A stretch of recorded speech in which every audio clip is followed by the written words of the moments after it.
ओम नीलांजन समाभासम रविपुत्रम यमाग्रजम छायामार्तंड संभूतम तम नमामि शनैश्चरम। जी हाँ, इस वीडियो में हम चर्चा करने जा रहे हैं छाया पुत्र शनिदेव की, जिनके नाम लेने मात्र से ही लोगों में कपकपी का समावेश हो जाता है, लेकिन यथार्थ में ऐसा नहीं है। नमस्कार, मैं हूं हनुमान मिश्रा, आपका अपना ज्योतिषी, और एस्ट्रोसेज टीवी के इस वीडियो में हम बात करने वाले हैं शनि के वृश्चिक राशि में गोचर की। शनिदेव 2 नवंबर 2014 को तुला राशि से वृश्चिक राशि में जा रहे हैं और इससे आपकी राशि पर क्या प्रभाव पड़ेगा जानेंगे ये सब। लेकिन उससे पहले हम शनि ग्रह के बारे में औपचारिक चर्चा कर लेते हैं। शनि ग्रह के प्रति अनेक आख्यान पुराणों में मिलते हैं। शनि को सूर्य का पुत्र माना जाता है, लेकिन साथ ही इसे पिता अर्थात सूर्य का शत्रु भी कहा गया है। माना जाता है कि यदि कुंडली में सूर्य पर शनि ग्रह का प्रभाव हो तो संबंधित जातक या जातिका को पिता के सुख में कमी देखने को मिल सकती है, विशेषकर जातक को। शनि ग्रह के संबंध में अनेक भ्रांतियां हैं और इसीलिए उसे मारक, अशुभ और दुख का कारक माना जाता है। लेकिन वास्तव में शनि उतना अशुभ और मारक नहीं है जितना उसे माना जा रहा है वर्तमान में। सत्य तो यह है कि शनि प्रकृति में संतुलन पैदा करता है और हर प्राणी के साथ न्याय करता है। जो लोग अनुचित, विषमता और अस्वाभाविक व्यवहार करते हैं तथा अन्याय को आश्रय देते हैं, शनि केवल उन्हीं को प्रताड़ित करता है। अतः निवेदन है कि शनि को बेवजह में बदनाम ना करें। इससे पहले कि हम शनि के इस गोचर के विभिन्न राशियों पर पड़ने वाले प्रभाव के बारे में बताएं, आपको ये भी बताते चलें कि शनि के इस गोचर के कारण कौन कौन सी राशियां साढ़े साती और ढैया से मुक्त हो रही हैं, और साथ ही कौन कौन सी राशियों पर साढ़े साती और ढैया का प्रभाव शुरू होने वाला है। तो आपको बता दें कि शनि के वृश्चिक राशि में गोचर करने से कन्या राशि वाले साढ़े साती से मुक्त हो जाएंगे, वहीं कर्क और मीन राशि वाले ढैया से मुक्त हो जाएंगे, जबकि धनु राशि वालों पर साढ़े साती का प्रभाव शुरू होने वाला है। वहीं इस गोचर से सिंह और मेष राशि वालों पर ढैया का प्रभाव आरंभ हो जाएगा। आइए अब जान लिया जाए कि शनि के वृश्चिक राशि में गोचर करने से किस राशि पर क्या प्रभाव पड़ने वाला है। तो सबसे पहले चर्चा मेष राशि की।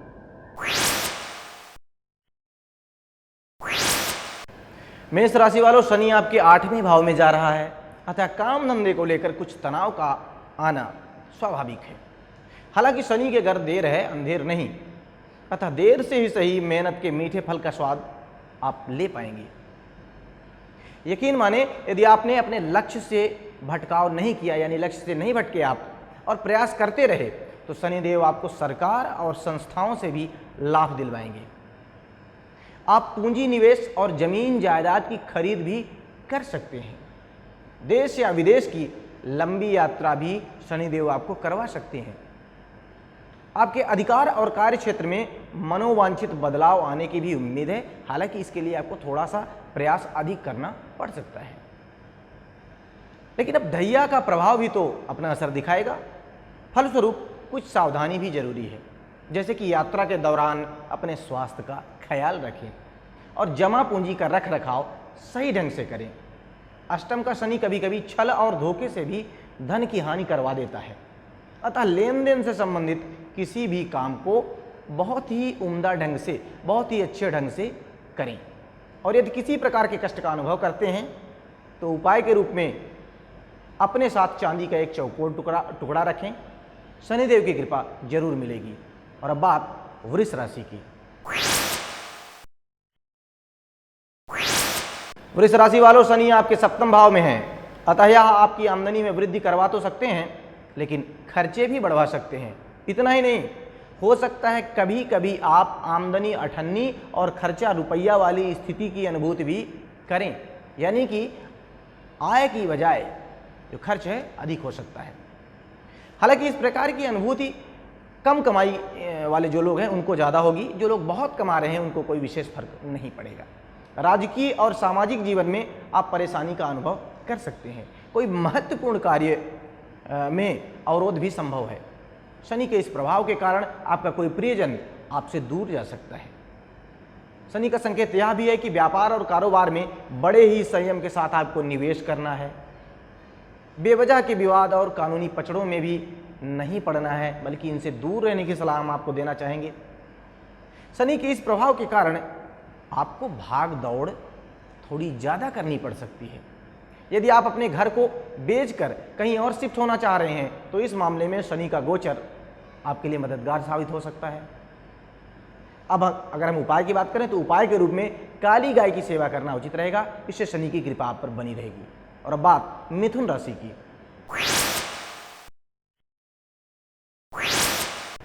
मिथुन राशि वालों, शनि आपके 6वें भाव में जा रहा है, अतः आपको उद्योग, व्यापार और आजीविका में लाभ मिल सकता है। तकनीकी और अर्ध तकनीकी कार्य क्षेत्र से जुड़े लोगों के लिए यह शनि उन्नति के रास्ते खोल सकता है, लेकिन पारिवारिक संबंधों के लिहाज से यह शनि अनुकूल परिणाम शायद कम दे पाए। अतः न केवल परिजनों के लिए बल्कि बंधुओं और मित्रों के लिए भी आपको स्वयं को विनम्र बनाए रखना है, उनके साथ बड़ा ही सहृदय व्यवहार करना है। आर्थिक मामलों में भी बड़े ही संयम से आपको काम लेना होगा। इस समय स्थान परिवर्तन भी संभव है। शनि के इस गोचर के कारण न केवल जीवन साथी के स्वास्थ्य का ख्याल रखना उचित होगा, बल्कि छोटी छोटी बातों का बतंगड़ बनाकर उनसे विवाद करने से भी आपको बचना होगा। यदि किसी सरकारी मामले में कोई पंगा है तो उससे दूर ही रहें, यही बेहतर है। हालांकि यदि आप मकान खरीदने या बनवाने के मूड में हैं तो शनिदेव इस मामले में आपकी मदद कर सकते हैं। इन सब के बावजूद स्वास्थ्य चिंतन करते रहें, यानी अपने स्वास्थ्य का ख्याल रखें। उपाय के रूप में बहते पानी में नारियल और बादाम बहाएंगे तो शनि की कृपा बनी रहेगी। और अब बात कर्क राशि की। कर्क राशि वालों, शनि आपके 5वें भाव में जा रहा है और शनि के 5वें भाव के गोचर को बहुत अच्छा तो नहीं कहा गया है। कहा गया है कि ऐसा शनि चारों तरफ विरोध और अपकीर्ति फैलाता है, अतः किसी से ज़्यादा मिलने जुलने और अधिक बातचीत करने से पहले इससे होने वाले प्रभाव के बारे में भली भांति सोच विचार कर लेना जरूरी होगा। इस समय विपरीत लिंगी से अधिक प्रगाढ़ता करने से आपको बचना होगा, अन्यथा आपकी यह दोस्ती आपके नुकसान का कारण बन सकती है। किसी नए कारोबार में प्रवेश करने की इच्छा हो तो इस बात को ध्यान में रखकर काम करें कि पूंजी के संयोजन में धोखाधड़ी भी हो सकती है। संतान पक्ष से इस समय कुछ चिंताएं रह सकती हैं या संतान को लेकर आप थोड़े से चिंतित हो सकते हैं। यद्यपि लाभ मार्ग ठीक ठाक रहेगा, फिर भी खर्च बढ़ चढ़ के होंगे। युवा और प्रौढ़ जातकों के लिए समय काफ़ी भाग दौड़ वाला रहेगा। उपाय के रूप में बादाम का एक हिस्सा मंदिर में बांटें या चढ़ाएं और दूसरा हिस्सा ला करके घर में रखें। शनि के दुष्प्रभाव को यह उपाय शांत करेगा। और अब बारी है ये जानने की कि सिंह राशि वालों पर शनि के इस गोचर का क्या असर होने वाला है। सिंह राशि वालों, शनि के 4थे भाव में गोचर के कारण आपको आजीविका और कारोबार में थोड़ा सा उतार चढ़ाव का सामना करना पड़ सकता है। ध्यान रहे, इस समय जरूरत से ज़्यादा महत्वाकांक्षी ना बने तो ही बेहतर है, क्योंकि ऐसा ना करने पर बेकार के कामों में लग करके आप अपना धन और वक्त दोनों ही बर्बाद कर सकते हैं। यद्यपि यह समय जमीन जायदाद की खरीद फरोख्त के लिए बढ़िया है, लेकिन काफ़ी सोच समझकर और कानूनी मुद्दों को अच्छी तरह जांच परख करके ही जमीन से संबंधित कामों में हाथ डालना उचित रहेगा। नौकरी और आजीविका के लिए आप अपनी मातृभूमि से दूर जा सकते हैं, अथवा जहां आप बड़े दिनों से रह रहे हैं उस जगह को आपको बदलना पड़ सकता है, कहीं स्थानांतरण आपका हो सकता है। इस समय घर के बुजुर्ग सदस्यों के स्वास्थ्य का ख्याल रखना भी उचित होगा। धार्मिक यात्राओं के लिए भी गोचर अनुकूल प्रभाव देगा। अगर हम उपाय की बात करें तो उपाय के रूप में किसी कुएं में दूध डालना और रात के समय दूध ना पीना आपके लिए शुभ रहेगा। और आइए अब बात कर ली जाए कन्या राशि की।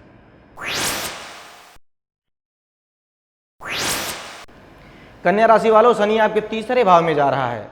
यद्यपि 3रे भाव में शनि का गोचर काफी लाभकारी कहा गया है, लेकिन कभी कभी कुछ अप्रत्याशित भय अथवा अप्रत्याशित हानि भी देखने को मिलती है।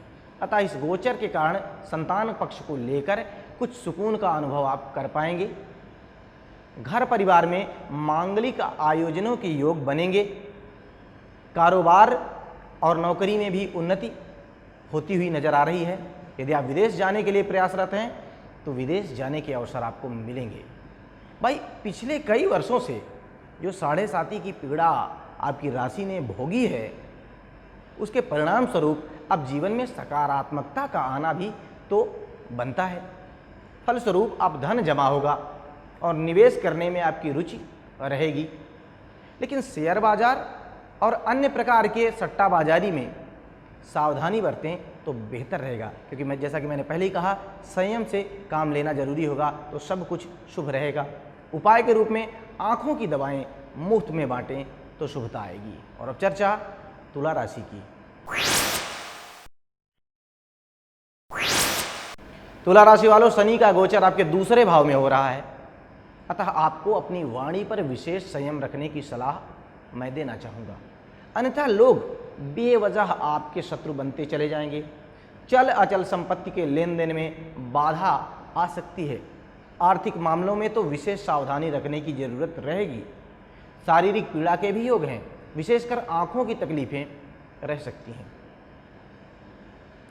आपको अपने धन संपत्ति को लेकर बहुत ही ज़्यादा सचेत रहना होगा, क्योंकि चीज़ें चोरी होने का या खराब होने का भय रहेगा। वाहन आदि चलाते समय या यात्रा करते समय संयम और समझदारी की जरूरत रहेगी।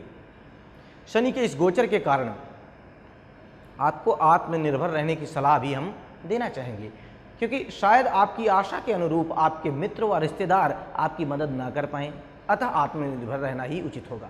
हालांकि युवा वर्ग को प्रतियोगिता या नौकरी आदि में लाभ संभव है। प्रौढ़ और वृद्धजनों को पारिवारिक सुख सम्मान तथा कार्यों में सफलता भी मिलेगी।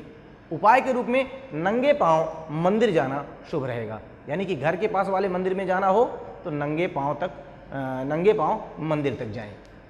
और अब ये जान लिया जाए कि शनि के इस गोचर का वृश्चिक राशि पर क्या असर पड़ने वाला है।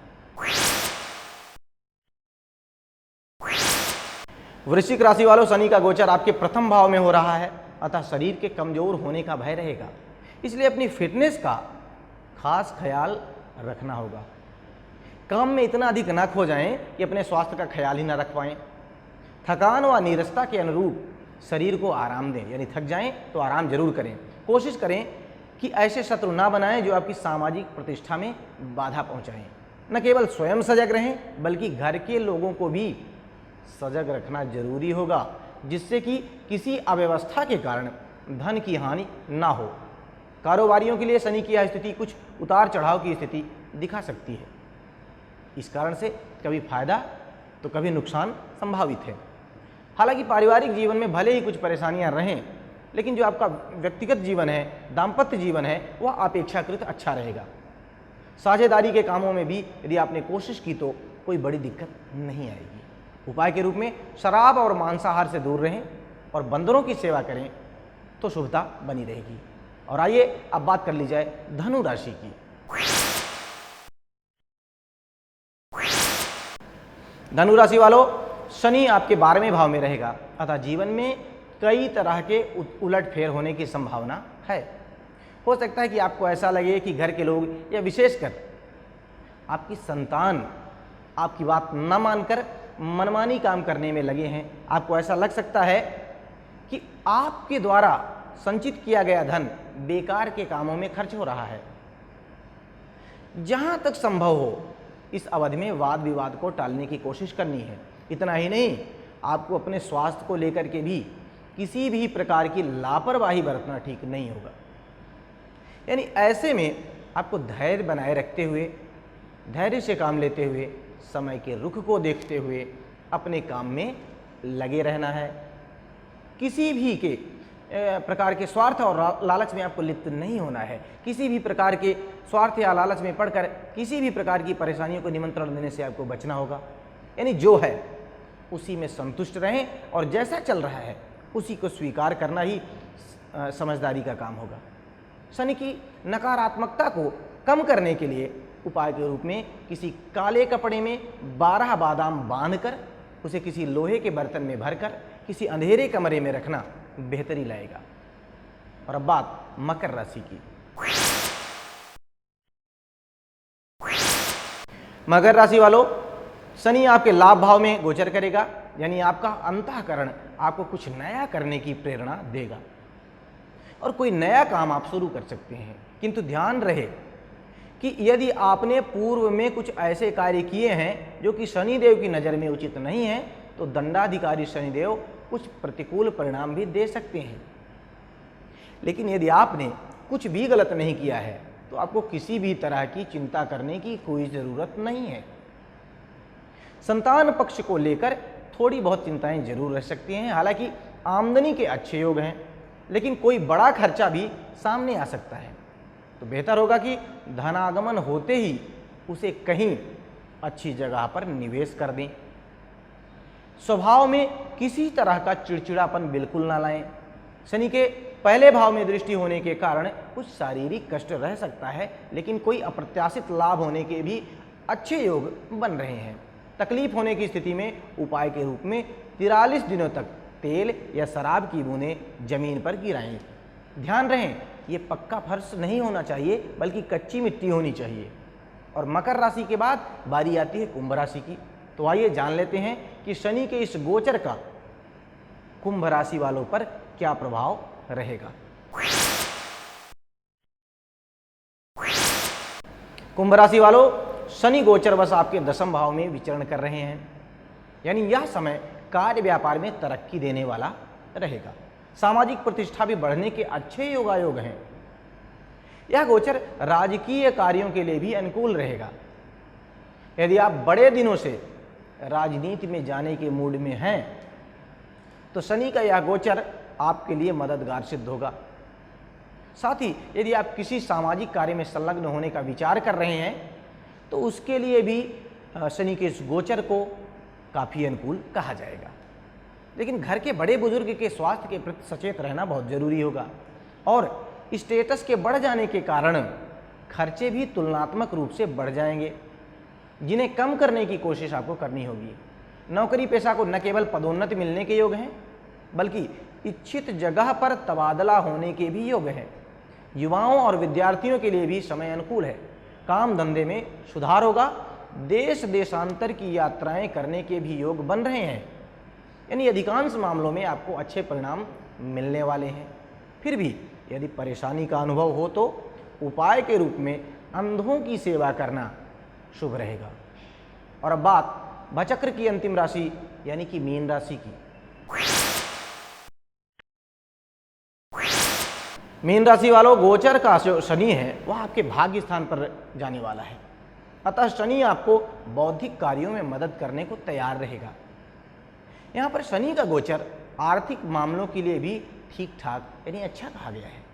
इतना ही नहीं, यदि आप सही ढंग से काम करते रहे तो आपको आपकी नौकरी में भी तरक्की मिलने वाली है। कार्य व्यापार के लिए भी समय अनुकूल है। घर परिवार में मांगलिक कार्य होने के भी योगायोग निर्मित हो रहे हैं। यह समय निवेश के मामलों के लिए भी अच्छा है, यानी अगर आप चाहें तो इस समय कहीं निवेश कर सकते हैं। यदि आप किसी प्रॉपर्टी में निवेश करने के मूड में हैं या प्रॉपर्टी खरीदने के मूड में हैं तो समय मददगार हो सकता है। आपका कोई मित्र या सहयोगी आपके लिए मददगार होगा और कोई बड़ा और फायदे का सौदा आपको दिला सकता है। हालांकि कुछ मित्रों से अनबन भी संभव है। सरकारी कामों में किसी भी तरह का अड़ंगा आपको बिल्कुल नहीं डालना है, ये आपके लिए बिल्कुल ठीक नहीं रहेगा। कुछ खर्चे व शारीरिक पीड़ा भी संभव है, लेकिन कोर्ट कचहरी के मामलों में विजय संभावित है। अगर उपाय की बात करें तो उपाय के रूप में बहते पानी में चावल बहाना शुभ रहेगा। तो आशा है शनि के वृश्चिक राशि के गोचर और विशेषकर 2015 में शनि के गोचर के परिणामों को पहले से जानकर संबंधित उपायों को करके आप उन्नति के मार्ग पर अग्रसर होंगे। नमस्कार।